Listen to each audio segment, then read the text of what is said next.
All right. My student ID ends in two, to my best of knowledge. So I have the idea of elitism and privilege with Asagai and George. I know we're supposed to pick one. I found it hard to divorce the two, though. I mean, they seem to be feeding off one another as the potential uh, husband of Benita, or at least love interest of Benita. They're both suitors, although the relationships are drastically different. So along the idea of like class and society, elitism, privilege, um, how how's the playwright uh, thinking about this theme? How do they want us to think about it? Well, I mean, it colors every scene, every interaction seems to be colored by this idea of upward mobility, or the desire for upward mobility, right? They live in squalor, relative squalor. I mean, five people in a tiny apartment in Chicago. That's made pretty clear. Ruth's miserable about it. Mama doesn't love it. Benita doesn't necessarily complain about it, although she's obviously bothered by uh, just the existence of her brother.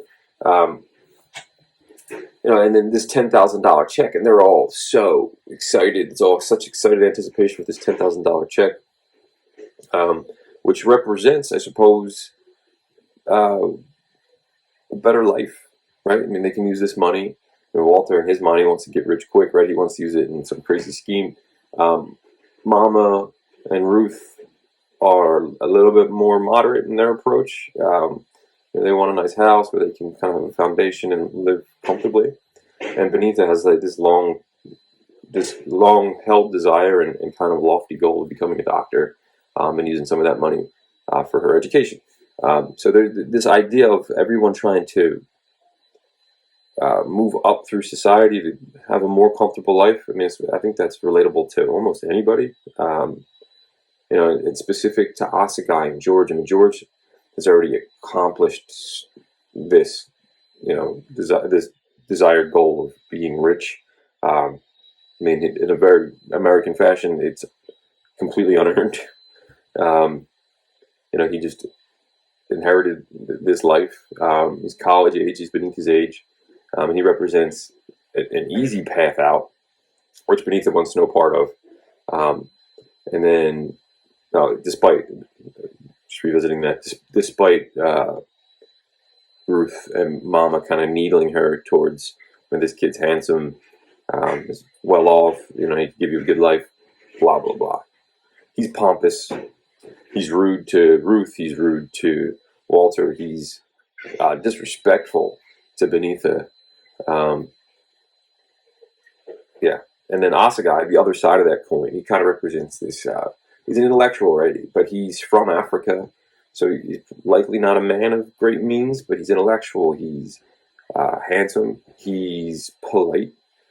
He represents this kind of like connection to their heritage and to a better way of living that isn't so American, so capitalistic driven. So the way that Asagai really delivers the theme, and this will cover B and C here, what specific quotations, passages, events, or character relationships help to decipher this message. In the scene after Walter squanders all of the money, right? He loses it all. Willie takes it all and runs.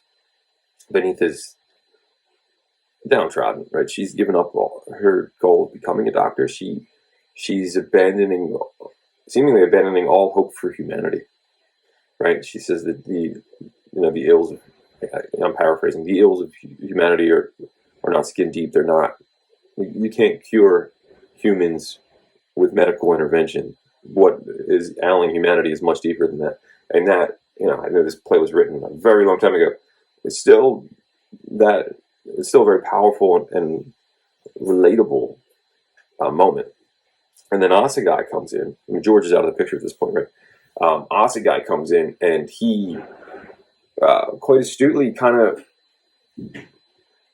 identifies that the money that they have, this $10,000 that they're so upset about losing, it's not earned, right? It wasn't.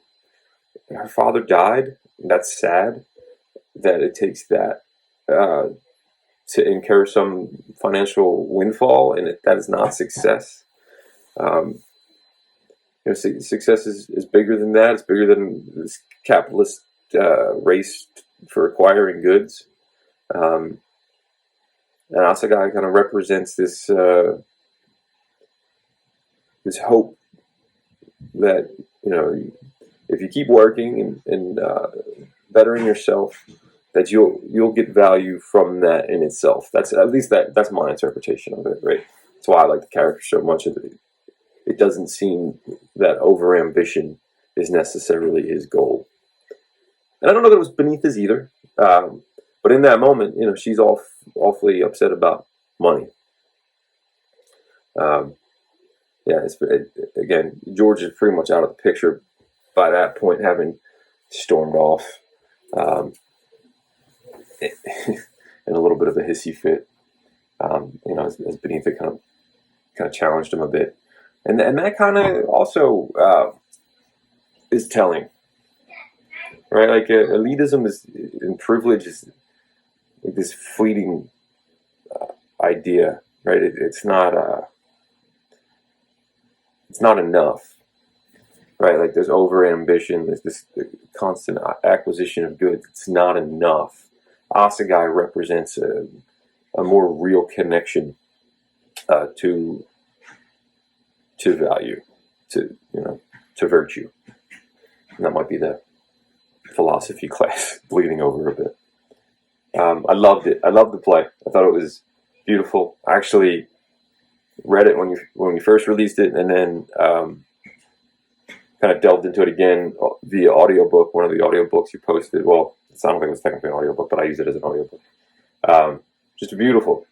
And the ending, and I'll leave it here. Again, it doesn't necessarily relate to Assegai or George because they're kind of out of the picture from these bigger decisions. But